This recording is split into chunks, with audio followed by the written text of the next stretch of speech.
আমিও মনে করি। তো সেই জায়গা থেকে শেষমেশ কেন তিনি ছিটকে পড়লেন? মানে এটা কি বিএনপি হতে দেয়নি? বা নাকি তার প্রয়োজনীয়তা আর যুক্তরাষ্ট্রের কাছে নেই?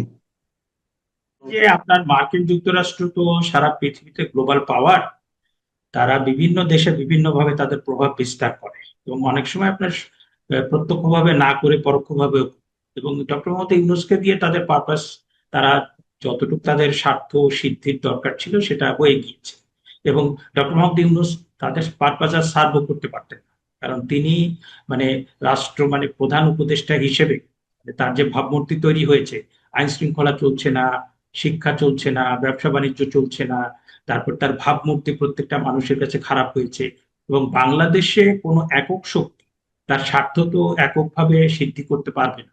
এখানে চীনও এককভাবে পারবে না, ভারতও এককভাবে পারবে না, মার্কিন যুক্তরাষ্ট্রও পারবে না। ইন্টারনাল অনেক ফ্যাক্টর আছে, এক্সটার্নাল অনেক ফ্যাক্টর আছে, এবং সবকিছু মিলে জনগণের চাপ থাকে, রাজনৈতিক দলেরও একটা কারণ তারা তো স্থায়ী একটা দল, তাদের তো হুম, রাজনীতি করতে হবে বছরের পর বছর, সুতরাং যা খুশি তাই যে কেউ করতে পারে না। আর বিএনপি তার অস্তিত্বকে বিপন্ন করে ডক্টর মোহাম্মদ ইউনূসের মতো কোন লোককে, কারণ ডক্টর মোহাম্মদ ইউনূসকে তাদের কম ভুগিয়েছে, হ্যাঁ তিনি তো নির্বাচনই দিতে চান না। এবং ডক্টর হুম, মোহাম্মদ হুম। ইউনূস খলিলের ব্যাপারে কি বিএনপির প্রধান নেতা নেতৃবৃন্দ খুব কড়া কথা বলেন নাই তার নাগরিকত্ব সহ, তার সবকিছু নিয়ে? এবং তিনি তো একজন মানে স্রেফ একজন মিথ্যাবাদীও বটে। জি। আমরা একটা ভিন্ন প্রসঙ্গে যেতে চাই। সেটা হচ্ছে যে উম ডক্টর ইউনূসের সময় আমরা দেখেছি যে জঙ্গিবাদী শাসনের মাধ্যমে যে মবতন্ত্র কায়েম করা হলো, সেই মব ক্রিয়েট করে একের পর এক শিক্ষককে পদত্যাগে বাধ্য করা হচ্ছিল। তাদেরকে তাদের কর্মস্থান থেকে বিদায় করা হচ্ছিল। অনেক কিছু আমরা দেখেছি। কিন্তু রূপটা হয়তো চেঞ্জ হয়েছে, কার্যক্রমগুলো অব্যাহত আছে। আমি বলতে চাচ্ছি যে সাম্প্রতিক সময়ে বিভিন্ন বিশ্ববিদ্যালয়ের অধ্যাপকদের আ পদত্যাগে বাধ্য করা হচ্ছে অথবা তাদের বিরুদ্ধে ব্যবস্থা নেওয়া হচ্ছে। ঢাকা বিশ্ববিদ্যালয়ে কয়েকদিন আগে ৫ জন শিক্ষককে সাময়িক বহিষ্কার করা হলো। শেখ হাসিনাকে ফিরিয়ে আনতে বিভিন্ন বিশ্ববিদ্যালয়ের ৪০৪ জন শিক্ষকের তালিকা করা হয়েছে বা নজরদারিতে আছে, এ কথা খোদ বলেছেন আপনার বিশ্ববিদ্যালয়, ঢাকা বিশ্ববিদ্যালয়ের উপাচার্য। এবং আম তিনি বলছেন যে এটি করা হতেই পারে। তাদেরকে শাস্তির আওতায় আনা হতে পারে। রাষ্ট্রদ্রোহিতার অভিযোগে তাদেরকে বিচারের মুখোমুখি করা লাগতে পারে। আমার কথা হচ্ছে যে এই যে লেজুর রাজনীতি শিক্ষকদের, চিকিৎসকদের, সাংবাদিকদের এটা নতুন কিছু নয়। কিন্তু এটি রাষ্ট্রদ্রোহিতার অভিযোগের মধ্যে বা রাষ্ট্রদ্রোহিতার অপরাধ তুল্য কেমন করে হয়? আর এই যে সংস্কৃতি, এই তালিকা করে তাদের বিরুদ্ধে ব্যবস্থা নেওয়া হচ্ছে বা আরো নেওয়া হবে। একজন অধ্যাপক হিসেবে, শিক্ষক হিসেবে আপনার মূল্যায়নটা কি? কিন্তু তারপরেও আমি বলবো পৃথিবীর কোথাও আপনি রাজনৈতিক মতবাদের জন্য কাউকে, রাজনৈতিক মতবাদের জন্য কাউকে শাস্তি দেওয়া, কোন শিক্ষক মানে কোন দলকে সমর্থন করবেন, কোন শিক্ষক কোন রাজনীতি করবেন, সেটা তো আপনি ঠিক করে দিতে পারেন না, এটা পৃথিবীর কোথাও না। এবং যদি সে কোনো কিছু করে থাকে, কোনো একটা রাজনৈতিক দলকে সমর্থন করে থাকে, এবং সেটার জন্য আপনি তো তাকে মানে তাকে তাকে তাকে আপনি কি কোন আইনে বিচার করবেন?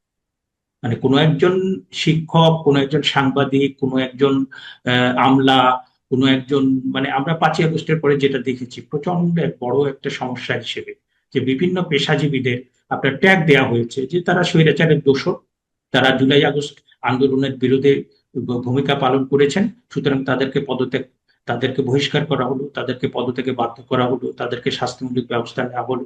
কারণ শাস্তিমূলক ব্যবস্থা নিতে গেলে আপনাকে ডিউ প্রসেস অফ লতে যেতে হবে। হয় ঢাকা বিশ্ববিদ্যালয়ে যদি আপনি কোনো শিক্ষকের বিরুদ্ধে শাস্তি দিতে চান, তাহলে তার একাডেমিক কোনো রুলস এর ভায়োলেশন হয়েছে কিনা, ১৯৭৩ সালে যে ওয়ার্ডার, সেটার কোনো রুলস এর ভায়োলেশন হয়েছে কিনা। আরেকটা হচ্ছে যে আপনি যদি তাকে বলেন যে তিনি একটা অপরাধ করেছেন, পেনাল কোড কিংবা সন্ত্রাস বিরোধী আইন কিংবা ধরেন স্পেশাল পাওয়ার্স অ্যাক্ট কিংবা কোনো একটা ফৌজদারি আইন, সেটা তিনি যদি হুম, লঙ্ঘন করেন, তার বিরুদ্ধে সুনির্দিষ্ট কোনো অভিযোগ থাকে, তাহলে আপনি তাকে শাস্তি দিতে পারেন। কিন্তু ৫ই আগস্টের পরে যেটা হচ্ছে, এবং আমার ধারণা এটা মুক্তিযুদ্ধ বিরোধী শক্তি যে তাদের মাথা থেকে এসছে, এবং এটা পুরো বাংলাদেশকে ধ্বংস করার একটা চক্রান্ত। মানে আমরা বিভিন্ন সময় রেজিম চেঞ্জ দেখেছি, কিন্তু রেজিম চেঞ্জের পরে যারা ধরেন যে আগের সরকারের সমর্থক ছিল, তাদেরকে ওইটার জন্য আপনার মানে এইভাবে এইভাবে তাদের উপর মব করা, তাদেরকে বাড়িঘর জ্বালিয়ে দেওয়া, তাদেরকে চাকরিচ্যুত করা, এইটা একটা মানে একটা সমাজ এবং রাষ্ট্রকে পুরোপুরি ধ্বংস করে দেওয়ার সামিল।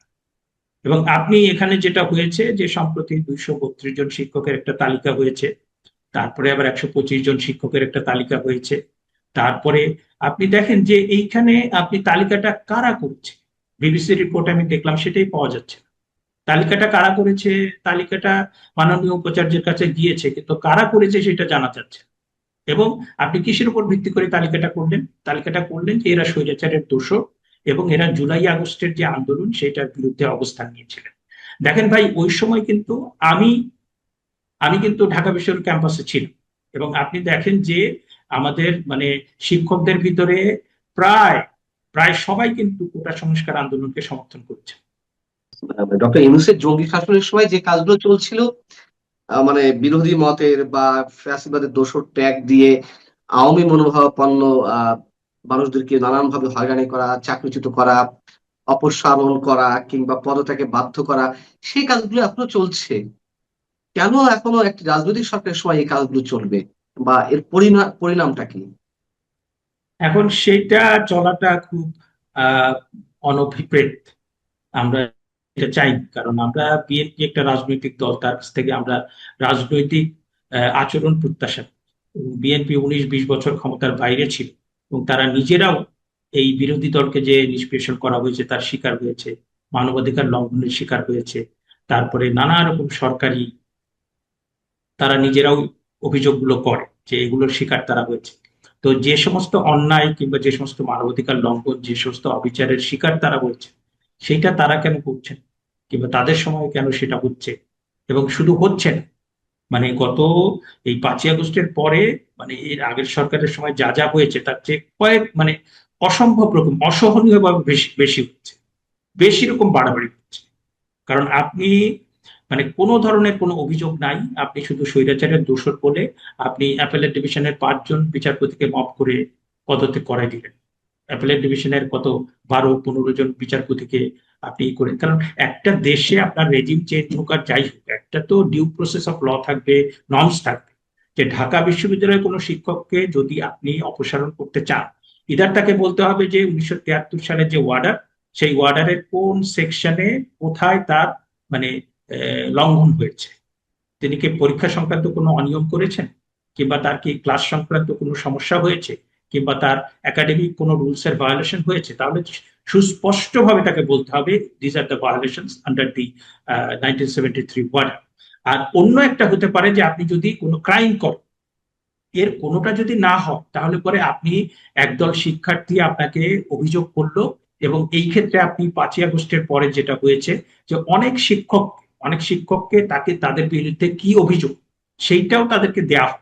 ঢাকা বিশ্ববিদ্যালয় তো এই অবস্থা, আপনি যে সমস্ত বেসরকারি বিশ্ববিদ্যালয় যারা 1973 সালের অর্ডারে চলে না, হুম, সেই হুম। সমস্ত বিশ্ববিদ্যালয়ে শত শত শিক্ষককে চাকরিচ্যুত করে তাদের বেতন বন্ধ করে রাখা হচ্ছে।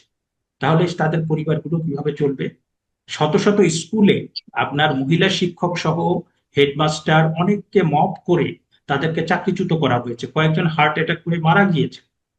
তো এই যদি হয় অবস্থা, এবং আপনার এই যে মানে 5ই আগস্টের আগে যেটা হয়েছে যে একটা ন্যাশনাল এবং ইন্টারন্যাশনাল প্ল্যান করা হয়েছে, যে এইখানে আওয়ামী লীগ এবং মুক্তিযুদ্ধের সমর্থক যে সমস্ত মানুষ, তারপরে যে সমস্ত শিক্ষক, তারপরে সাংবাদিক, তারপরে আমলা, তারপরে আপনার বিভিন্ন শ্রেণী পেশার মধ্যে যারা আছে, এটাকে পুরো উপড়ে ফেলতে হবে। এদের আপনার এদের জীবনের অধিকার বলে কিছু থাকবে না, যখন তখন মব করে মেরে ফেলা যাবে। এদের চাকরির অধিকার বলে কিছু থাকবে না। এদের শিক্ষা জীবন বলে কিছু থাকবে না। এদের মানে বাসা থেকে নিজের বাসায় থাকতে পারবে না, পালিয়ে পালিয়ে বেড়াতে হবে। এতে করে কি হবে যে আপনার প্রতিহিংসা কয়েকশো গুণ বেড়ে যাবে। এখন আওয়ামী লীগ যদি ভবিষ্যতে কখনো ক্ষমতায় আসে, তারা যদি সেরকম সহনশীলতা এবং খুব ফারসাইটেড, অত্যন্ত দূরদর্শী এবং আপনার সহনশীল যদি কোনো পলিসি নিতে পারেন। কারণ আমি কালকে একটা শুনছিলাম, আমার একজন শুভাকাঙ্ক্ষী তিনি পাঠিয়েছেন, কাজী জাফর আহমেদ বেশ কয়েক বছর আগে আপনার ওই চ্যানেল আই, জিল্লুরের যে অনুষ্ঠান, সেখানে বলছেন যে আমরা বঙ্গ আসার পরে তাকে আমরা বলেছি যে 1971 সালে মুক্তিযুদ্ধ বিরোধীরা কি করেছে আপনি তা জানেন না, সুতরাং বিচার করে এদেরকে একদম নিশ্চিহ্ন করে দিতে হবে, নইলে কিন্তু এরা বাংলাদেশকে শান্তিতে থাকতে দেবে না। তো বঙ্গবন্ধু তখন বলছেন, কাজী জাফর আহমদকে বলছেন যে দেখ, বাংলাদেশ অনেকটা হোমোজেনাস, মানে একই রকম। এইখানে আমরা অধিকাংশ মুসলমান, এখানে খুব বেশি আদিবাসীও নাই, এখানে ট্রাইবাল জনগোষ্ঠীও নাই, এইখানে মানে একটা সমাজে যে বিভিন্ন জাতিগোষ্ঠী বর্ণ থাকে এবং সেটা নিয়ে যে বিভাজন হয়, আমাদের এখানে কিন্তু সেই বিভাজনটা নাই। সুতরাং এই ইস্যুতে এই ইস্যুতে আমি বেশি বেশি বিচার করে ফাঁসি। আচ্ছা, ধরে নিলাম আমরা যে না, সামনে নির্বাচন, সবাইকে তার প্রয়োজন এই মুহূর্তে, তারপরে কি হচ্ছে? এটি তো মানে উত্তর উত্তর বাড়ছে। এবং আওয়ামী লীগের অনেক ধরনের অপকর্ম ছিল, অন্যায় ছিল, অসঙ্গতি ছিল। পানের দোকানে কিন্তু চাঁদাবাজি হয়নি। রাত্রে বেলায় আপনি আপনার পকেটে হয়তো কোনো কাজের লাখ টাকা নিয়ে আপনি বাড়ি ফিরছেন, আপনাকে চিন্তা করতে হয়নি। কিন্তু এখন কি ঘটছে? আমরা তো পুরোপুরি হতাশ। শুধু আপনি ছিনতাই, রাহাজানি কিংবা আহ, অভ্যন্তরীণ কোন্দলে যেই রক্তপাত, এগুলো নয়। সার্বিকভাবে আপনি দেখুন, সার্বিকভাবে আপনি দুর্নীতির কথা বলবেন, থেমে আছে। আপনি ইলেকট্রিসিটির কথা বলবেন, কি অবস্থা। এবং এই ইলেকট্রিসিটি মেইনটেনেন্সের দায়িত্বে, মানে ইলেকট্রিক, আমি বলছি বিদ্যুৎ মন্ত্রণালয়ের দায়িত্বে 2001 থেকে 2006 কে ছিলেন? এই ইকবাল হাসান মাহমুদ টুকু তো। আচ্ছা, আপনি যখন বিদ্যুতের কথাটাই বললেন, আমি এটা নিয়ে একটু আর একটু ডিটেলে যাই। বিদ্যুৎ, যেমন ধরেন ঢাকা শহরে এখন নিয়মিত বিদ্যুৎ যাচ্ছে, লোডশেডিং ও হচ্ছে। আমি জানি না আপনার এখানে কি অবস্থা। আমি যে এলাকাটায় থাকি, এটা কলাবাগান এলাকা। কাল রাতে আমি বাসায় ফিরেছি 12:30 একটার দিকে। আমিও বাসায় ঢুকলাম, বিদ্যুৎও চলে গেল। আচ্ছা, তো এই বাসায় আড়াইটার সময় গেছে, 4:30টার সময় আসছে, গভীর রাতে। রাতে এটা কিন্তু একটা ভালো বুদ্ধি। ভালো বুদ্ধি কেন? যে ওই যখন যায় তখন তো আপনি ঘুমিয়ে থাকবেন, রাতেবেলা হ্যাঁ। ঘুমিয়ে থাকবেন, টের পেতে পেতে ঘন্টা খানেক লাগবে। 1 ঘন্টা পর টের পাবেন হয়তো বা। তো এই 1 ঘন্টা কিন্তু তারা একটা মাপ পেয়ে গেল। 1 ঘন্টা থেকে এগুলো হইচই করতেছে না। তারপরে যখন আপনি টায়ার্ড হয়ে চিৎকার চেঁচামেচি শুরু করবেন করবেন ভাবছেন, তখন আরো 10 মিনিট আসতো। আইডিয়া কিন্তু খারাপ না। তো আমি যে এলাকা, আমরা তো একদম ঢাকা শহরে থাকি, আমরা জানি সরকার পারতে পক্ষে ঢাকা শহরে একটু লোডশেডিংটা কম দেয়, কারণ গ্রামের মানুষ অসহায়, তারা হইচই করতে পারে না। কিন্তু গ্রামে আমি যে কালকে যে খবরগুলি দেখলাম, যে 12 ঘন্টা পর্যন্ত, 13 ঘন্টা 12 ঘন্টা পর্যন্ত লোডশেডিং তারা দিচ্ছে। মানে প্রায় 3000 মেগাওয়াট বিদ্যুৎ কম, মানে তারা পাচ্ছে না। বিদ্যুতের আছে, আপনার প্ল্যান্ট আছে, বসে আছে, কারণ প্ল্যান্ট চালানোর মতো জ্বালানি নেই। এই যে বাস্তবতাটা, এর মধ্যে দেখলাম পরশুদিন না, তার একদিন দেখলাম যে আমাদের এই বিদ্যুৎ মন্ত্রী একটা সাংবাদিকদের বলতেছে গ্রামে কোনো লোডশেডিং নেই, গ্রামে কোনো লোডশেডিং নেই। তো এই যে বলতেছে, আপনি কথা বলতেছিলেন, এখন বলেন এরা বিদ্যুৎটাকে কিভাবে হ্যান্ডেল করবে বলে আপনি মনে করছেন? আপনার কি মানে অপিনিয়ন এবার? ভাই, কথা বলতে গেলে অনেকে আমাকে হয়তো কটু কথা বলতে পারে, যে গণক হয়ে গেছে, ভবিষ্যৎ দ্রষ্টা হয়ে গেছে। পারবে না, স্ট্রেট পারবে না। অন্তত বিদ্যুৎ মন্ত্রণালয় সাকসেসফুল হতে পারবে না। কেন?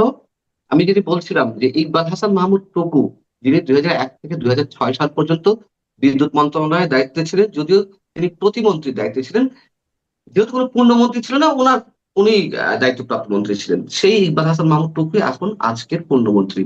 2001-এ যখন বিএনপি নেতৃত্বাধীন 4 দলীয় জোট সরকার ক্ষমতা আসে, তখন বাংলাদেশে বিদ্যুৎ উৎপাদন সক্ষমতা ছিল 2200 মেগাওয়াট, প্লাস মাইনাস সামথিং।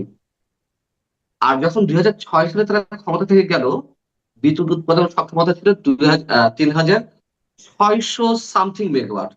অর্থাৎ 500 মেগাওয়াটও তারা যোগ করতে পারেনি 5 বছরে, এই ভার্সন মামুটুকু। এবং বিদ্যুতের দাবিতে আপনার মনে আছে, কনসার্টে গুলি চালালো পুলিশ, বেশ মানুষ কয়েকজন মারা নিহত। গুলাম রাব্বানি নামে একজন ব্যক্তি ছিল, একজন সুশীল ব্যক্তি, তার নেতৃত্বে আন্দোলনটা সংঘটিত হয়েছিল। সেই ইকবাল হাসান মাহমুদ টুকু মজার বিষয় হচ্ছে আপনি যেমন বললেন যে এই মন্ত্রী মহোদয় বলছিলেন যে গ্রামে কোনো বিদ্যুৎ নাই, না, লোডশেডিং নেই। লোডশেডিং, সরি, লোডশেডিং নেই। আপনি আরো একটা কথা বলেছেন যে বিদ্যুৎ উৎপাদন সক্ষমতা আছে, প্লান্ট আছে, কিন্তু জ্বালানি নেই।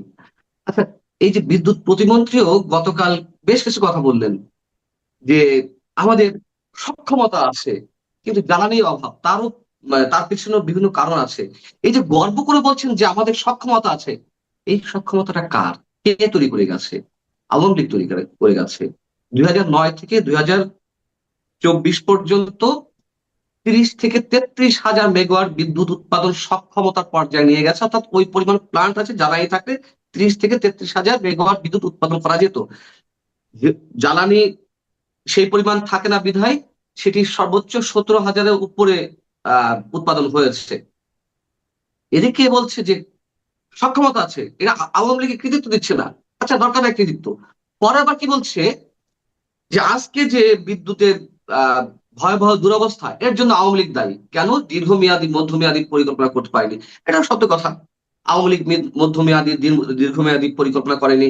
শর্টকাটে চালানোর জন্য rental power plant, quick rental power plant নিয়ে আসছে, অতিরিক্ত বিদ্যুৎ খরচ হয়েছে। কিন্তু আমরা যখন সমালোচনা করব, আলোচনাটাও করতে হবে। আপনি সম্ভবত কোন এক জায়গায় বলছিলেন যে শেখ হাসিনা গুড ম্যানেজার ছিলেন। অফকোর্স গুড ম্যানেজার ছিলেন, তার অনেক অন্যায় থাকতে পারে।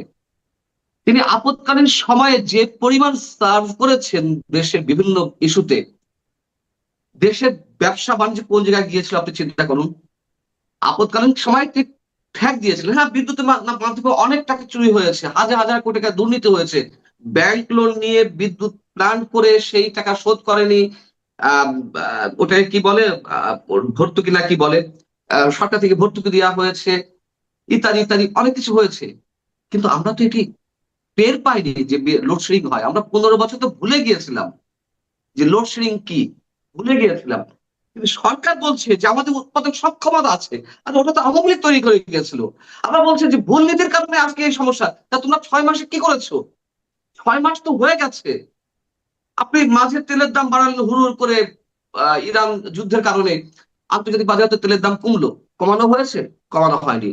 দফায় দফায় বিদ্যুতের দাম বেড়েছে, দফায় দফায় গ্যাসের দাম বেড়েছে, এলএনজি দ্বিগুণ দামে আমদানি করা হচ্ছে। এখন বিষয় হচ্ছে যে মহেশখালীতে যে আমাদের কন্টেইনার কি বলে ওটাকে, এলএনজি টার্মিনাল, সেটি থেকে এলএনজি এখন লাইটার জাহাজে করে আনা যাচ্ছে না, প্রতিকূল আবহাওয়ার কারণে বঙ্গোপসাগর। ওকে, ঠিক আছে, বিকল্প কি? বিকল্পটা কি? আর আপনি যে বলছেন, মানে সরকার যে বলছে দীর্ঘমেয়াদী মধ্যমেয়াদী পরিকল্পনা আওয়ামী লীগ দেয়নি, 6 মাসে আপনার পরিকল্পনা কি? এখন আমাদের তারেক রহমান সাহেব দেশের মাটিতে এসে দীর্ঘদিন পর তিনি আবেগ ঘন বক্তব্য দিয়েছিলেন। তিনি বলেছিলেন আই হ্যাভ এ প্ল্যান। মানুষ তাকে ট্রোল করছে। প্ল্যানটা কি? আমরা তো প্ল্যানিং এর এমন কিছু দেখলাম না। প্ল্যানটা হলো যে ইকবাল হাসান মাহমুদ টুকুকে বিদ্যুৎ মন্ত্রী বানানো, এটাই তো প্ল্যান। সেটি এই জন্য আমি জোর করি, এই লোককে কে পছন্দ করেন বলুন?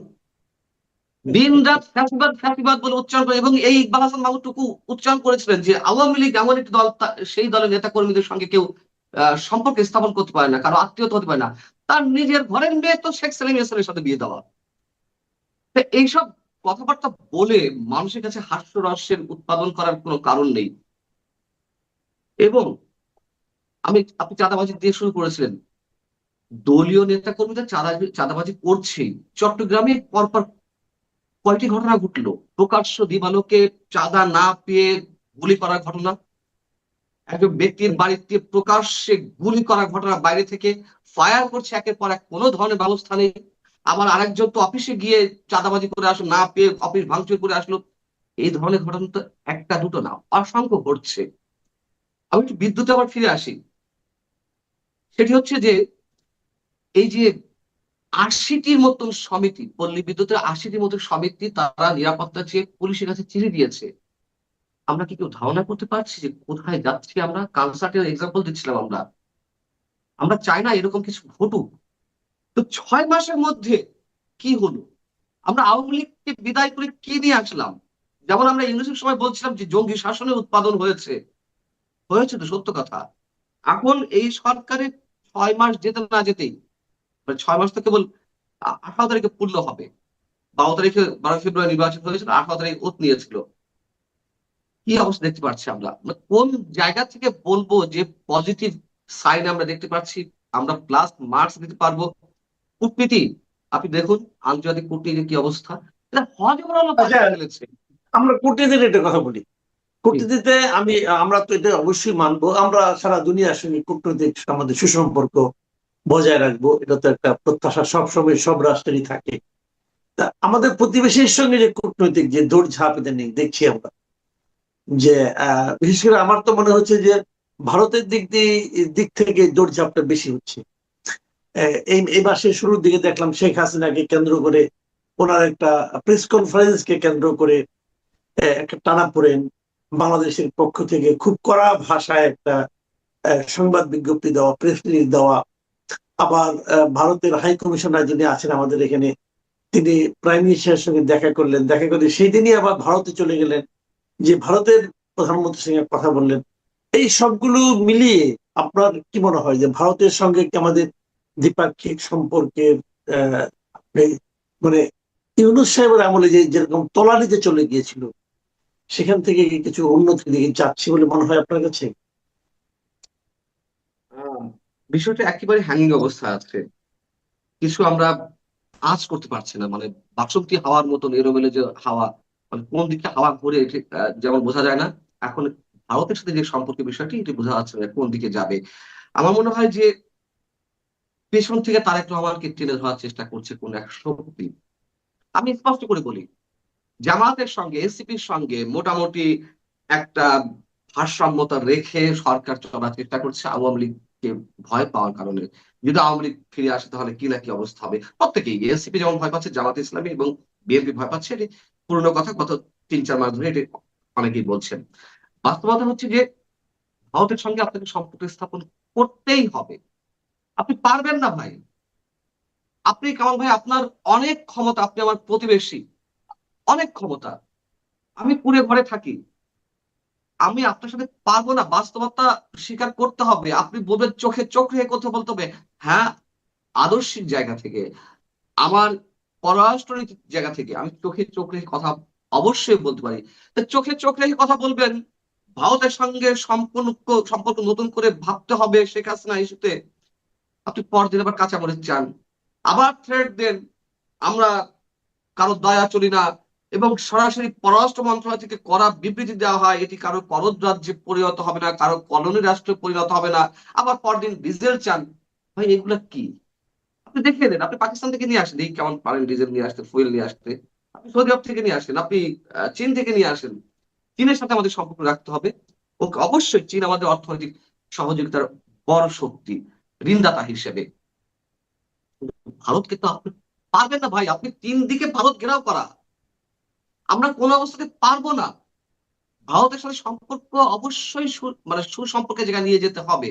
কিন্তু এই যে শেখ হাসিনা ইস্যুতে যা হচ্ছে, প্রত্যেকেই ডাবল গেম খেলছে। বিএনপি সরকার খেলছে ডাবল গেম, ভারতও ডাবল গেম খেলছে। ভারতের ডাবল গেম খেলার তাদের নানান ধরনের যুক্তি আছে, তারা স্পষ্ট বুঝিয়ে দিয়েছে যে শেখ হাসিনা আওয়ামী লীগ তাদের বিশ্বস্ত সহযোগী, দেখিয়ে দিয়েছে। শেখ হাসিনা নিজেও বলেছিলেন যে আমি ভারতকে কি দিয়েছি ভারত সারা জীবন মনে রাখবে। আমরা ট্রোল করেছিলাম সেই সময়, কি দিয়েছে, দাসত্বমূলক চুক্তি করেছে, সব উজাড় করে দিয়েছে? না, কিছু দেয়নি। শুধু ভারতের একটাই স্বার্থ, বাংলাদেশের কাছে যে চাওয়াটি, তাদের বর্ডার সিকিউরিটি এনশিওর করতে হবে। সেই বর্ডার সিকিউরিটি জায়গাটা শেখ হাসিনা এনশিওর করেছিল। উলফার, অনুপ চেটিয়া, পরেশ বড়ুয়াদের আটক করেছিল, তাদের হাতে হস্তান্তর করেছে, এবং যে বিচ্ছেদবাদী যে কার্যক্রম ছিল সেগুলোকে একেবারে ভ্যানিশ করে দিয়েছিলেন শেখ হাসিনা সেই কথাটাই বলতে চেয়েছিলেন। এবং ওটি ভারতের চাওয়া, ওটি ভারতের চাওয়া। আর কিছু ভারত কে কাছে চাইবে আমাদের কাছে বলুন? ভারতের সাথে আমাদের বাণিজ্যিক বৈষম্য রয়েছে ব্যাপক আকারে, মানে তুলনামূলক ভাবে। সম্ভবত তাদের 14 বিলিয়ন বা 15 বিলিয়ন তাদের ওইখান থেকে আমদানি, আর আমরা রপ্তানি করি হয়তো 2 বিলিয়ন 3 বিলিয়ন ডলার, আমার যদি ভুল না হয়ে থাকে। তো ভারতের জন্য এই 14 বিলিয়ন ডলার 15 বিলিয়ন ডলার কোন বিষয়? ভারতের যেখানে ট্রিলিয়ন ট্রিলিয়ন বিলিয়ন ডলার সেখানে বাজেট, মানে তাদের অর্থনীতি, বাজেট বলছে তাদের অর্থনীতি, তো সেইখানে বাংলাদেশে এরকম না হলে তাদের কি আসে যায়?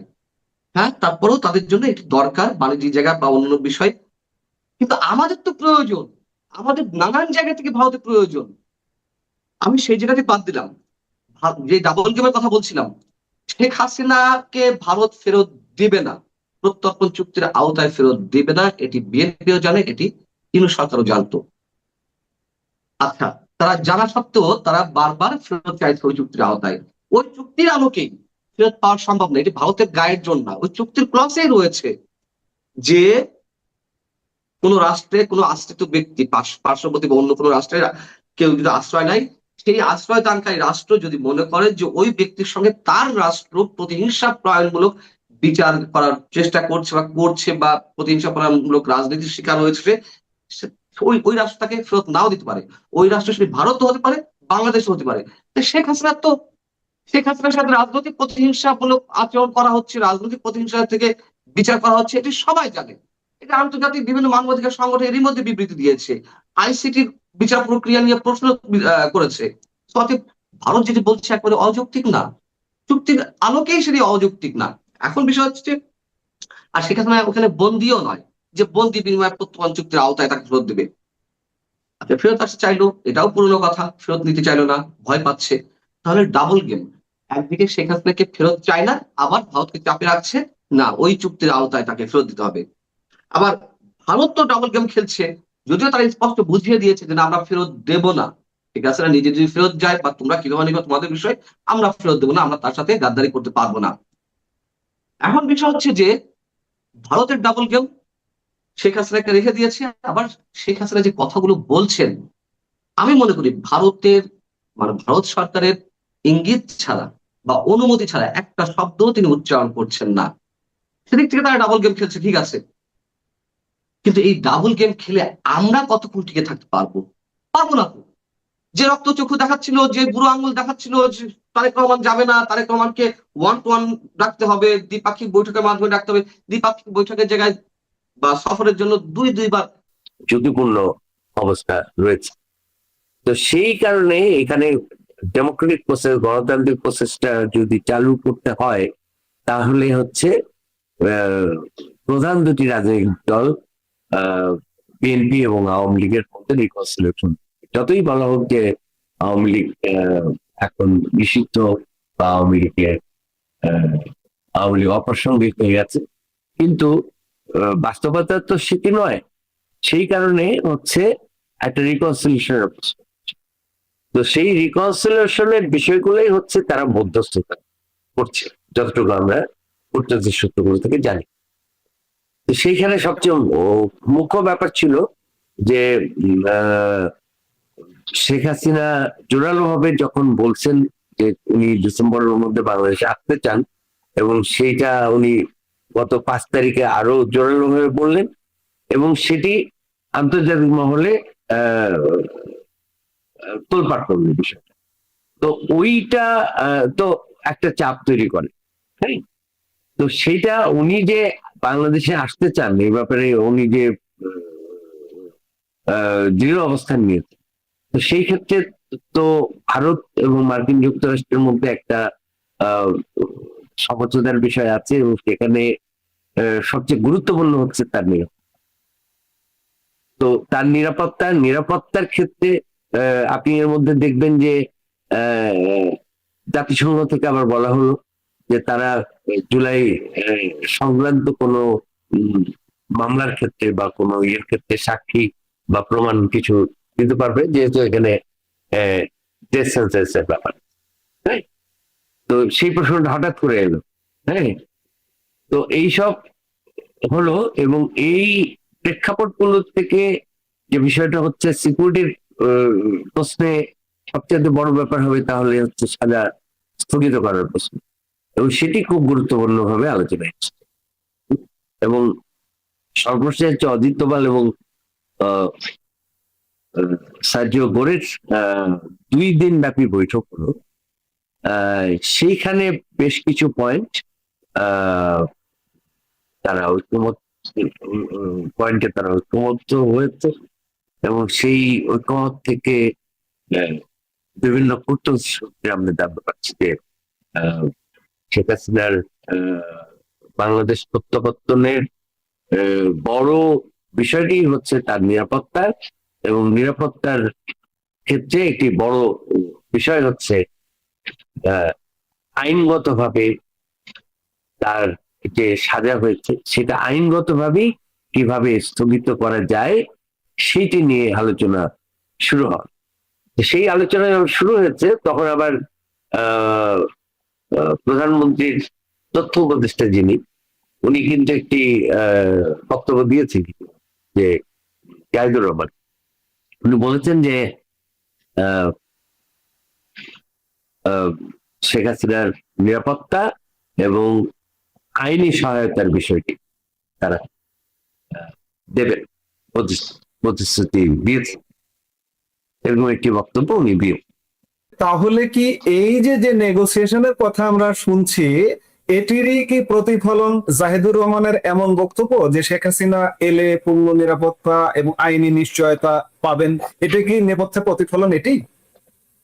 জি, আপনার কি মনে হয় যে শেখ হাসিনা দেশে আসবেন, সাজা স্থগিত হবে এবং তিনি স্বাভাবিক রাজনীতি করতে পারবেন, এমন একটি পরিবেশ কি তৈরি হবে? সেটি তো আইনি প্রসঙ্গ আছে। হ্যাঁ, তো আসলে আইন তো নানান দৃষ্টিভঙ্গি থেকে দেখা হয়। যেমন কেউ কেউ বলবেন যে 2024-এর 5ই আগস্ট পর্যন্ত দেশে কোনো আইনি সিচুয়েশনই ছিল না, বাস্তবতা কি ছিল সেটা আমরা সবাই জানি। 5ই আগস্টের পর থেকে যে আইনি ব্যবস্থাপনা, সেগুলি আসলে বিচার প্রক্রিয়া নানা কিছু বিষয়ে কিন্তু অনেক প্রশ্ন উঠেছে আন্তর্জাতিক মহলে। হ্যাঁ, তো বিচার প্রক্রিয়াটার স্বচ্ছতা নিয়ে প্রশ্ন উঠছে। এর মধ্যেই হিউম্যান রাইটস ওয়াচ আইসিটি বিচার প্রক্রিয়া নিয়ে প্রশ্ন ছিল। তো এই বিচার প্রক্রিয়ার মধ্যে দিয়ে যেসব রায় হচ্ছে, সেই রায়গুলিকে আইনগতভাবেই তো সুরাহ করতে হবে। তো সেই আইনগত সুরাহটা তো আর কেউ রায়টা তো আর কেউ বাইরে থেকে বলে দিতে পারে না জুডিশিয়ারিকে, আন্তর্জাতিক মহল থেকে তো নয়ই। সেইটা খতিয়ে দেখছেন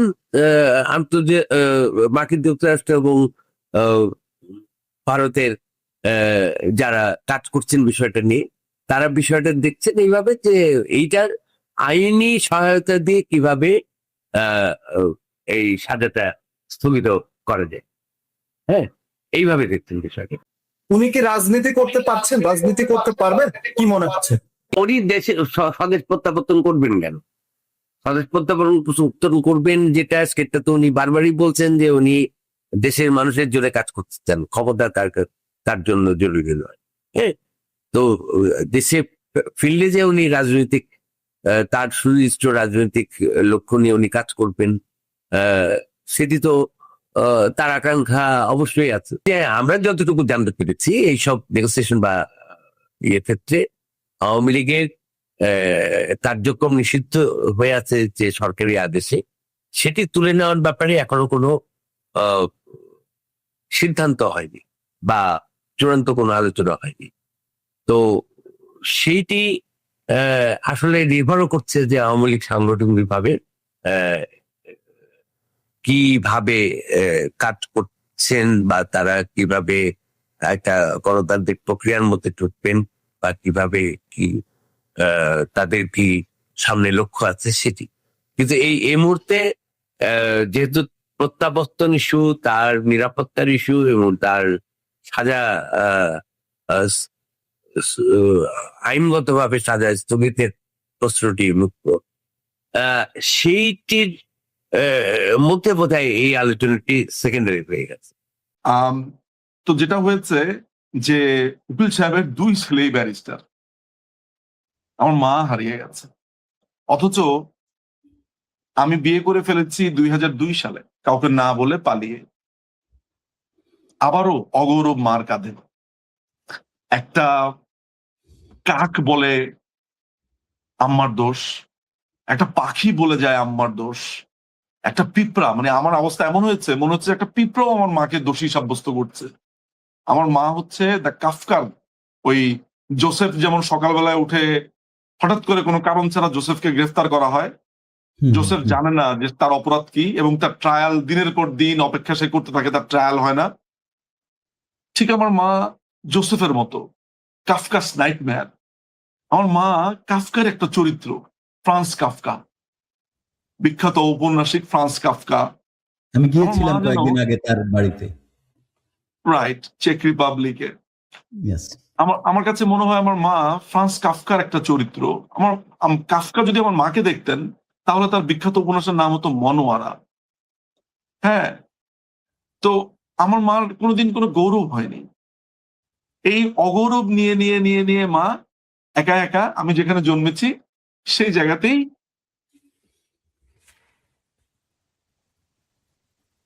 আমি খুবই দুঃখিত আপনাকে, আপনার এই কষ্টের স্মৃতিগুলো, ভালো লাগারও কিছু স্মৃতি আমরা শুনলাম। এবারে আমরা আরেক মায়ের একটা গল্প দেখি। তো আরেক যে মার যে কথা বলছেন, যে সেটা হলো যে দুইটা সন্তান আমি দেখলাম এখানে। আমি আবার দেখাই, যেটা হচ্ছে, ঠিক হয়নি, কিন্তু আমার এছাড়া উপায় ছিল না। আমরা না, না, আপনি আগে দেননি আসলে।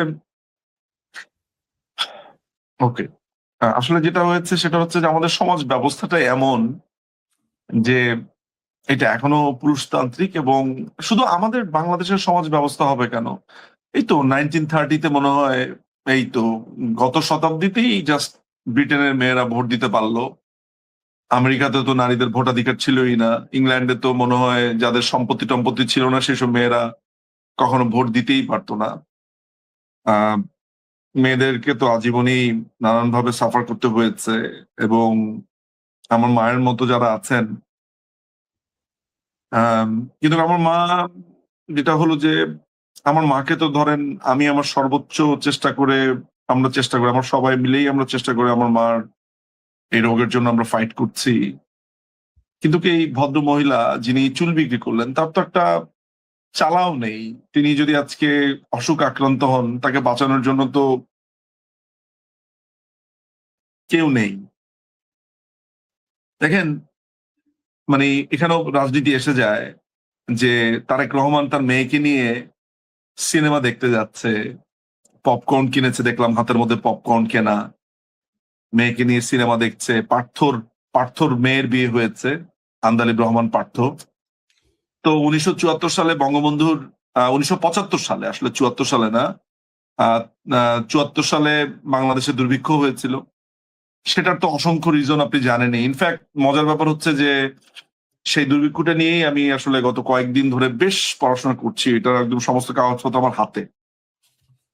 অমর্ত্য সেন থেকে শুরু করে এমা রথচাইল্ড এবং আরো যারা যারা সেই সময়ের ঘটনাগুলো নিয়ে লিখেছেন, বাংলাদেশের ক্ষেত্রে কি হয়েছে, আমেরিকা কি করেছে বাংলাদেশকে নিয়ে, নানান ধরনের ঘটনা।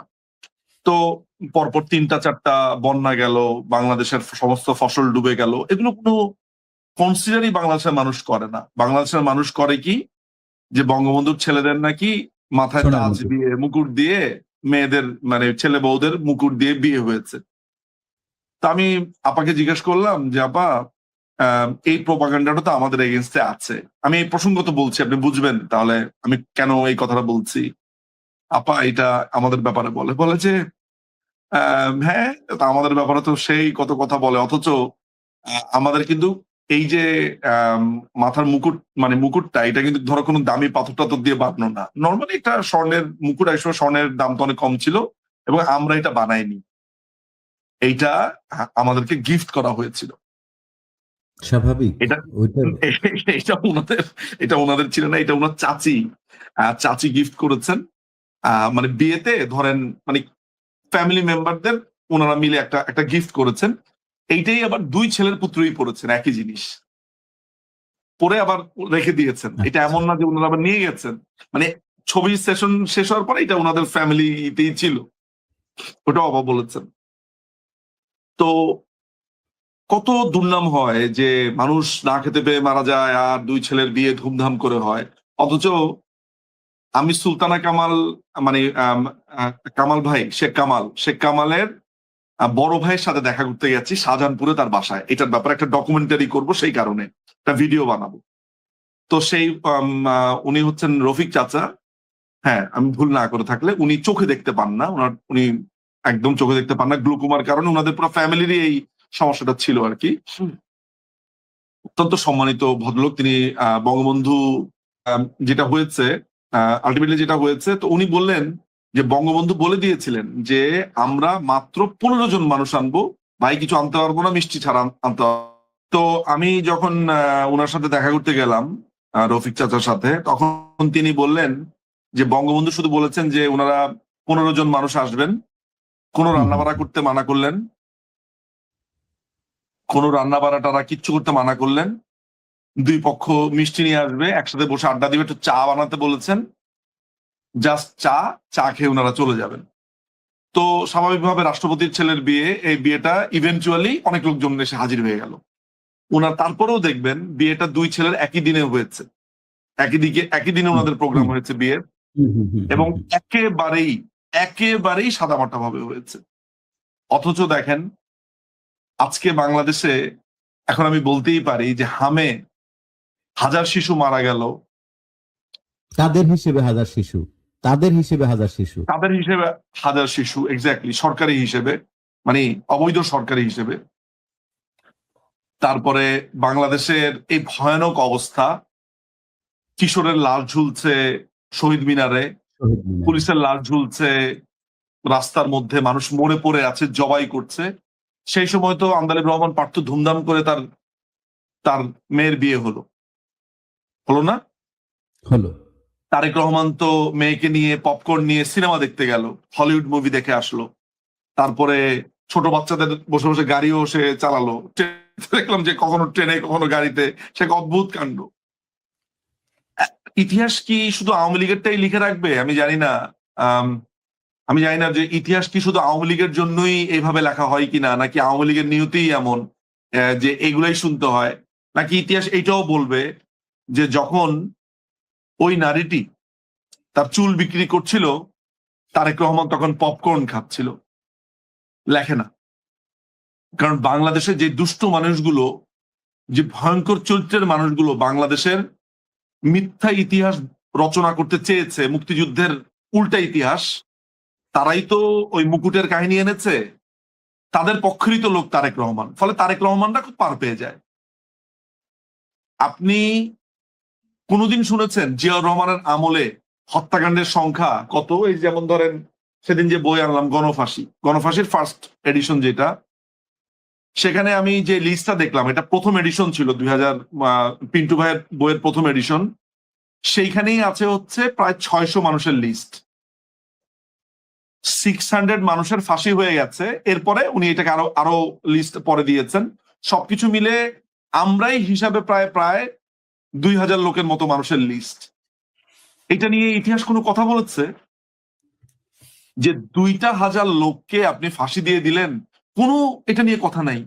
এটা যদি বঙ্গবন্ধুর আমলে একটা আস্ত লুটেরা, একটা আস্ত ডাকাত, একটা খুনি, বিশেষ করে আপনাদের এলাকার সে মস্তানটা ছিল আপনাদের এলাকার এই শিয়াস শিকদার, তাকে নিয়ে কি বলে, প্রথম শহীদ, এই সেই হাবিজাবি বলে না? সো আজকে আপনি যে দুটো ঘটনা দেখালেন, একটা তো আমার নিজের ব্যক্তিগত জীবনেরই, আরেকটার ঘটনা তো আমি মনে করি যে আরো মর্মান্তিক। হ্যাঁ, সো দুটো মায়ের গল্প বটে, দুটোর ভিন্ন ইতিহাস, ভিন্ন আঙ্গিক আছে, স্টোরিটা একই, করুণ এবং দুঃখের। স্টোরিটা একই। আপনি আমাকে ধাক্কা দিয়েছেন বটে, আমি নিশ্চিত আপনি শুধু আমাকে একা ধাক্কা দেননি। বাংলাদেশে অনেক মানুষ আজকে এই প্রোগ্রামটা যারা দেখবে, তারা সবাই হয়তো বা কোনো না কোনো ভাবে কষ্ট পেয়েছেন। কারণ আমাকে ধরেন গালিগালাজ করার অনেক মানুষই আছে, করবে, আমি তো একটা পলিটিক্যাল আদর্শ ধারণ করি, করবেই। কিন্তু দিন ছাপিয়ে আমার মা বা এই ভদ্র মহিলা, এরা দুজনই মা, না করেন রাজনীতি। আমার মা তো নিরীহ, জাস্ট রীতিমতো একটা নিরীহ মানুষ। আজীবন চা বানিয়েছেন আমার আব্বার, এই প্রচুর, সারাক্ষণ আব্বার চেম্বারে লোকজন আসতো। ওই পুতুলের মা, মানে আমার বড় বোনের নাম পুতুলের মা বলে চিৎকার দিতে মানে আমার বাবাও একজন অসাধারণ মানুষ। আমার বাবার যে সংগ্রাম, যে কষ্ট, যদিও গৌরবের কথা বলেছি বাবার কাছে গেছে, বাবারও তো আলাদা স্টোরি আছে। তো আমার ডেফিনেটলি। বাবা চিৎকার করতেন এই চেম্বার থেকে, পুতুলের মা।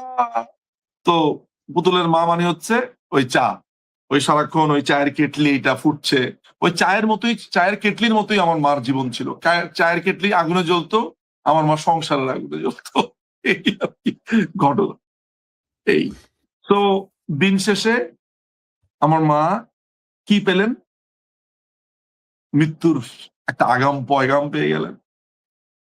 আর ওই ভদ্র মহিলা বেঁচে থেকেও মৃত, ওই যিনি যাকে চুল বিক্রি করতে হয়েছে।